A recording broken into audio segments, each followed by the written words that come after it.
Okay, so remember that little market dip we saw last month? Yeah. You know, the one that had everyone kind of holding their breath? Oh, yeah.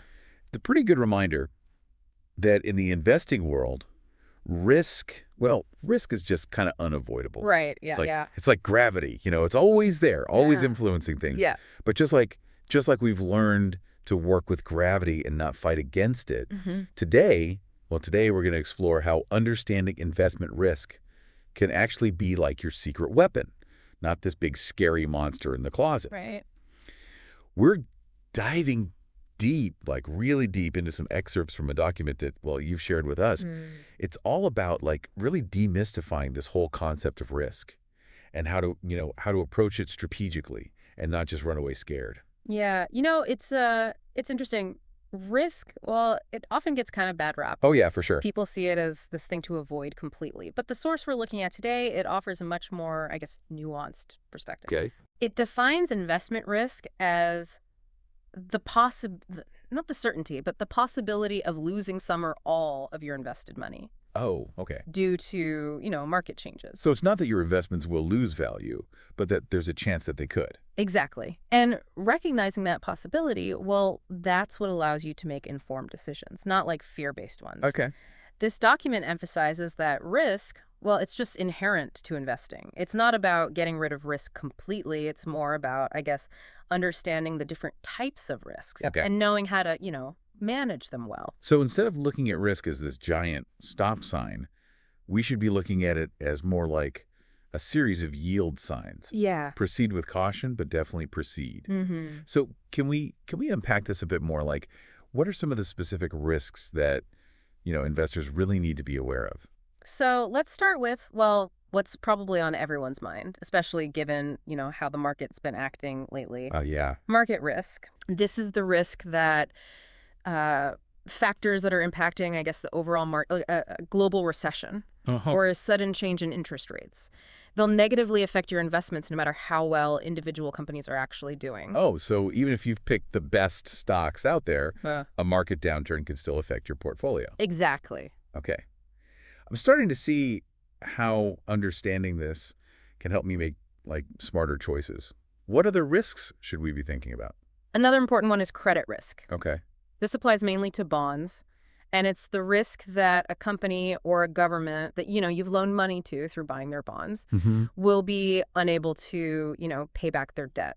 So like if a company just goes bankrupt and can't pay back its bondholders. Exactly. And, that recent default by XYZ Corporation, well, that's a perfect example of how credit risk can actually play out in the real world. Yeah. It shows how important it is to, really evaluate the creditworthiness of any bond issuer before you even think about investing.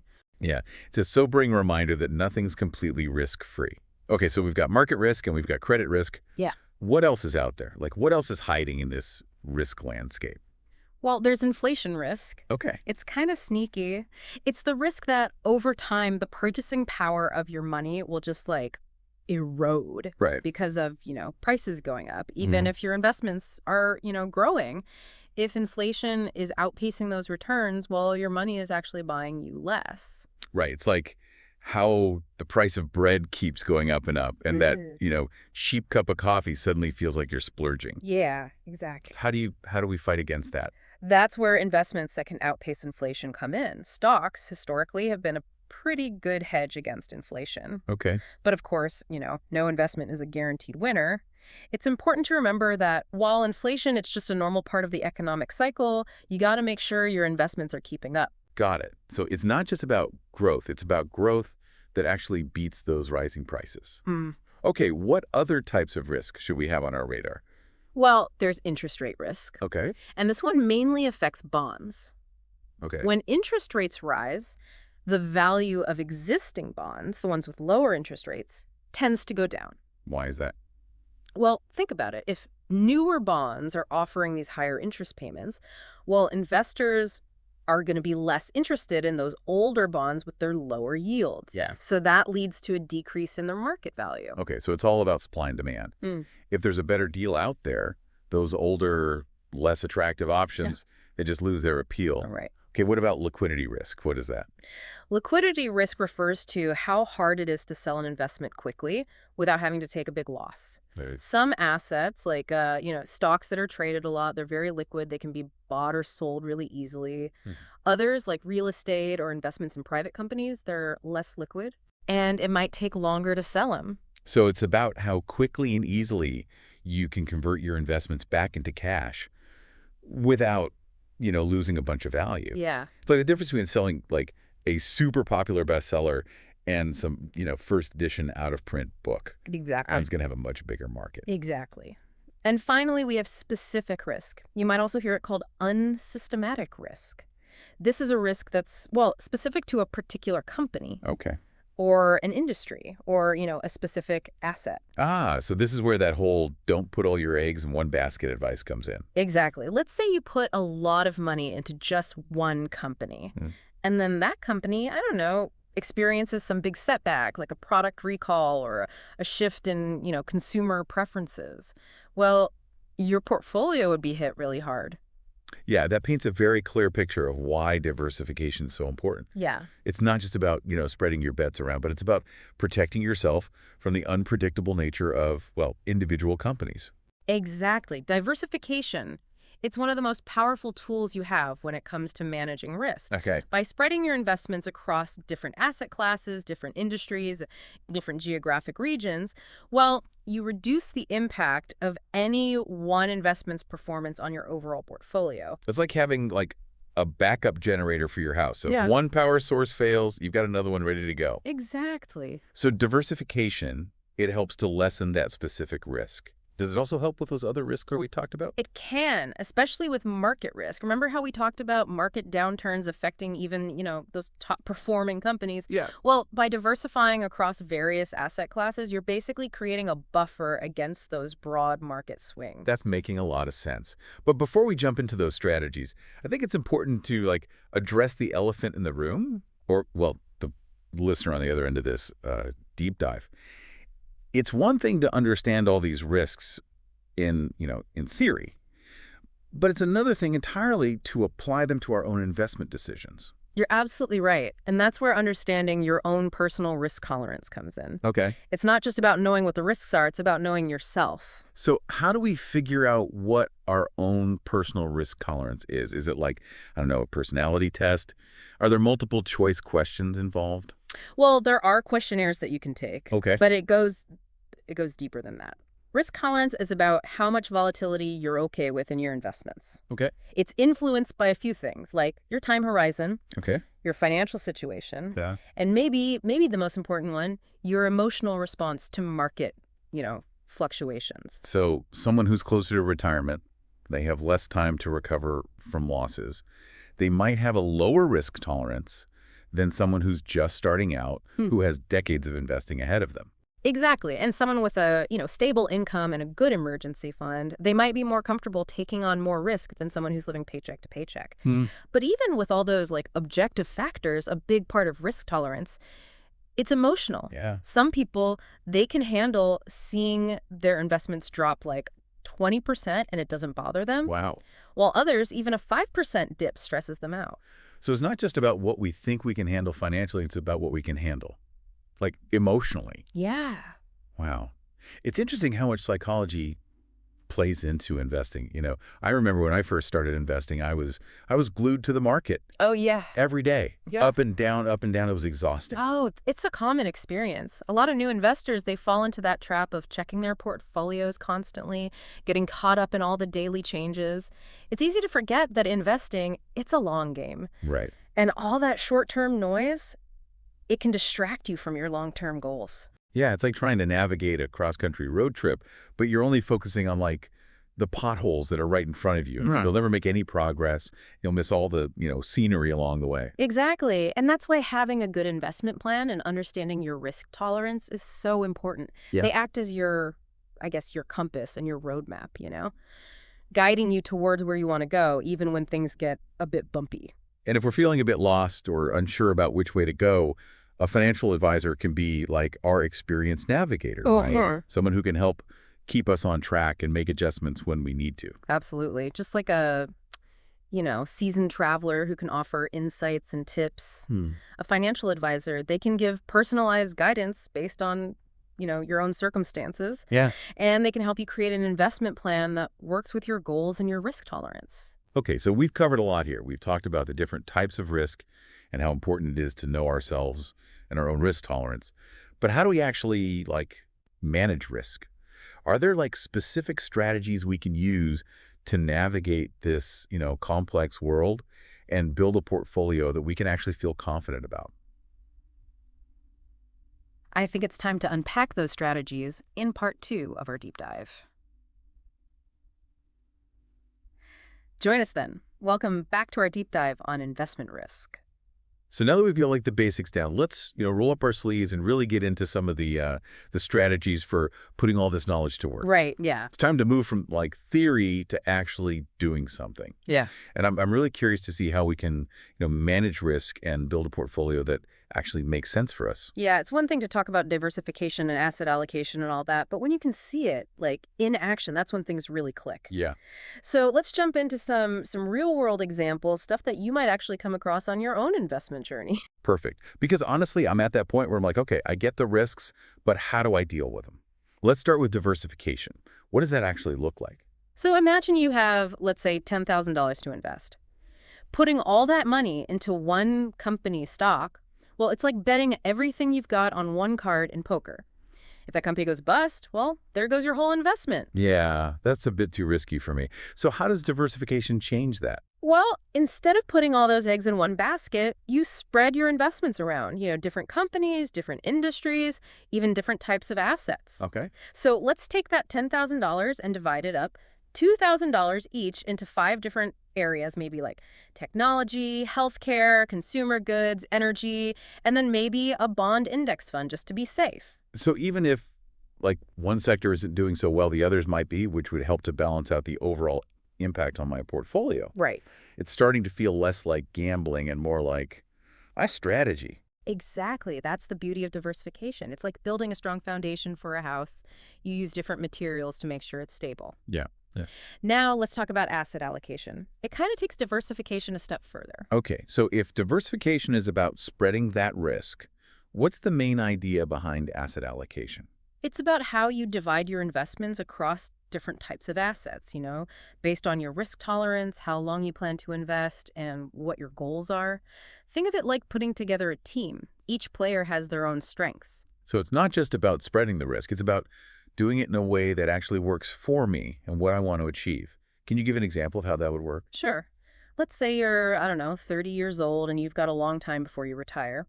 You might be okay with a bit more risk, so you could put more of your money, maybe 70%, into things that are likely to grow, like stocks.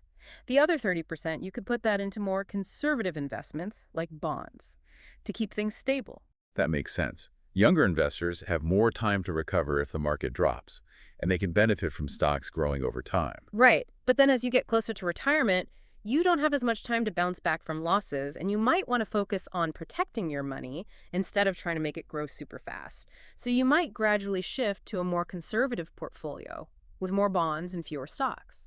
So asset allocation, it's not just a one-time decision, it's something that you adjust as you go through life. Exactly. And since we're talking about adjusting, let's talk about rebalancing. It's another important part of managing risk. Okay, so how does rebalancing work? Let's say your goal is to have 70% stocks and 30% bonds. But over time, the market changes, and your portfolio might not be 70-30 anymore. Maybe stocks did really well, and now you have 80% stocks and only 20% bonds. Rebalancing means selling some of those stocks and buying more bonds to get back to your 70-30 goal. So even though it might feel weird to sell investments that are doing well, rebalancing helps to keep things in check. Yeah, it's about sticking to your risk tolerance and making sure your portfolio is still working the way you want it to. Now, let's move on to 2 tools that can make diversification and asset allocation a whole lot easier, especially if you're new to investing. Okay. Low-cost index funds and ETFs. I've heard about those, but I'm not really sure what they are or how they work. Can you explain? Of course. Imagine you want to invest in the S&P 500, which is basically a collection of 500 of the biggest U.S. companies.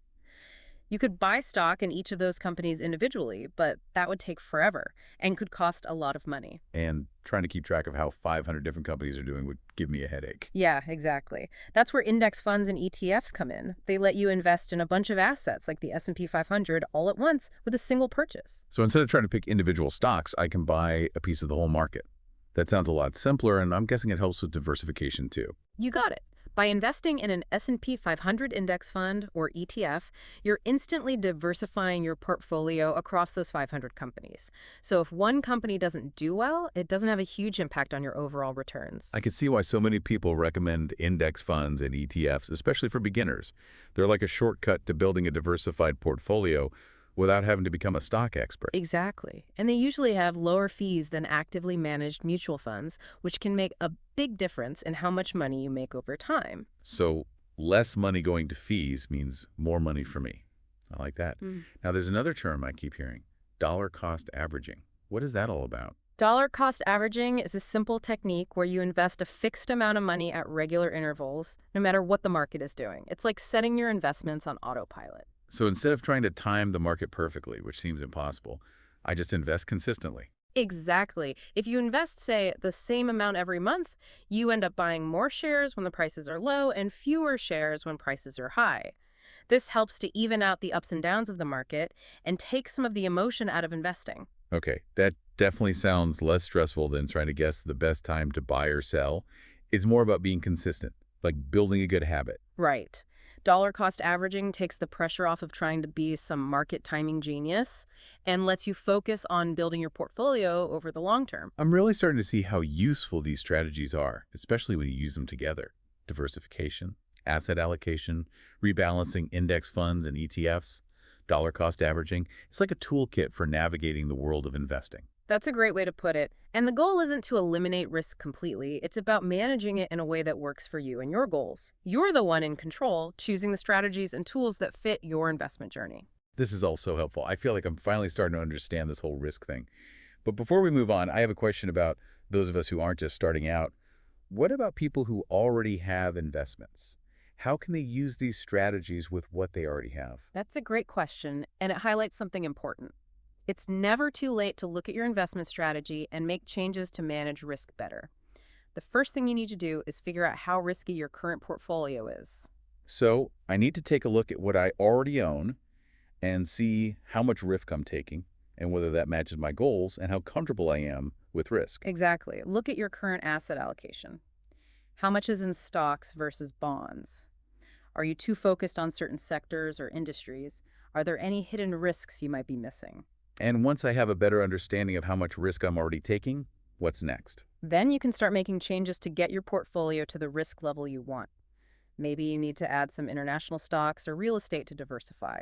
Or maybe you need to shift to a more conservative approach as you get closer to retirement. So it's about figuring out where I am now and then making smart changes to get to where I want to be. It's like a continuous process of getting better, not just a one-time fix. You got it. Managing risk is a journey. It's not a destination. Your risk tolerance can change over time, and so can your financial goals and what's happening in your life. The key is to stay involved, check in on your portfolio regularly, and make adjustments when you need to.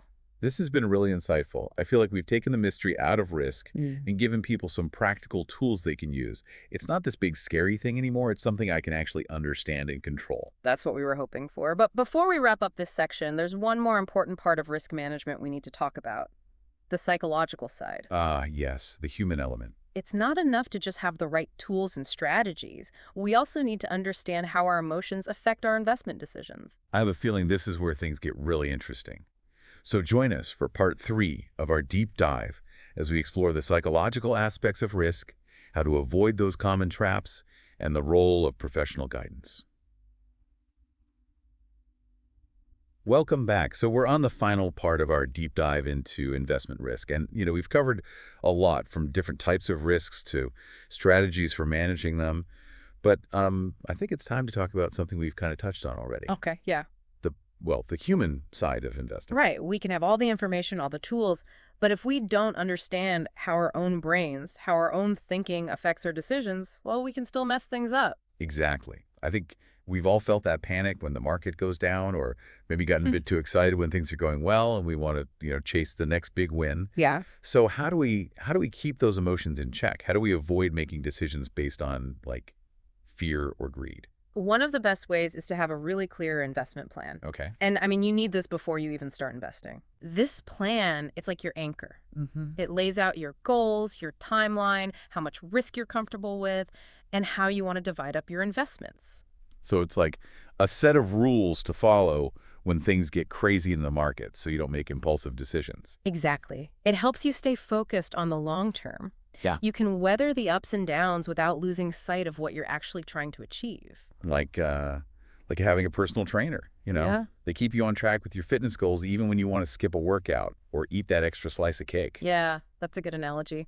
And this is where a financial advisor can be really helpful too. They can give you an objective point of view, help you stick to your plan even when you're feeling, stressed or anxious. There's this idea that financial advisors are just for rich people or people who already know a lot about finance. Yeah, a lot of people think that, but it's not true. Okay. Financial advisors can be great for anyone, no matter how much experience or money you have. They can help you figure out what you want to achieve financially, create a plan that works for you, and provide support and education along the way. So it's like having, I guess, a co-pilot on your investing journey. Yeah. Someone to help you navigate all the complexities, especially when, emotions start to run high. Exactly. And just like a good pilot is always learning and adapting to new challenges, a good financial advisor does the same. They stay up to date on market trends and all that, so you're prepared for whatever comes your way. So are there any, like, common mistakes that investors should try to avoid? Maybe some, I don't know, behavioral traps we tend to fall into when it comes to risk? One of the biggest ones is not diversifying enough. A lot of investors, they think they're diversified just because they have a few different stocks, Yeah. maybe in a couple of different sectors. But remember, true diversification means spreading your investments across different types of assets, different parts of the world, even different investment styles. Right. It's about building a portfolio that can withstand different market conditions. Exactly. Another common mistake is chasing past performance. People see an investment that did really well and assume it will keep doing well. But, like they say, past performance doesn't guarantee future results. Exactly. It's tempting to jump on the bandwagon, but remember, investing is about making smart choices based on your own goals, your risk tolerance, and really understanding what you're investing in. So do your research, know the risks, and make sure it fits with your overall strategy. Absolutely. And be patient. Investing is not about getting rich quickly. Stay focused on your plan, make changes when you need to, and let time do its thing. This has been amazing. We've really broken down this idea of risk and given people some tools they can actually use. It's not this big, scary thing anymore. It's something I can actually understand and manage. That's great to hear. And if there's one thing I hope people remember, it's that risk is a part of investing, but it's not something to be afraid of. Yeah. By understanding it, having a plan, using good strategies, and getting help when we need it, we can turn risk into, well, a stepping stone to financial success. Well said. And remember, the more you know about risk and how to deal with it, the more confident you'll be as an investor. So as we wrap up this deep dive on investment risk, I'll leave you with this. Don't let fear hold you back. Learn about risk. Use that knowledge to make good decisions that match your goals and what's important to you. Yeah, investing is a journey, not a race. There will be challenges, but if you stay informed, disciplined, and focused on your long-term vision, you can overcome those challenges and achieve your goals. I love that. And with that, we've reached the end of our deep dive. I hope you found it valuable. Happy investing, everyone. And may your journey be filled with, well, growth, wisdom, and of course, well-managed risk.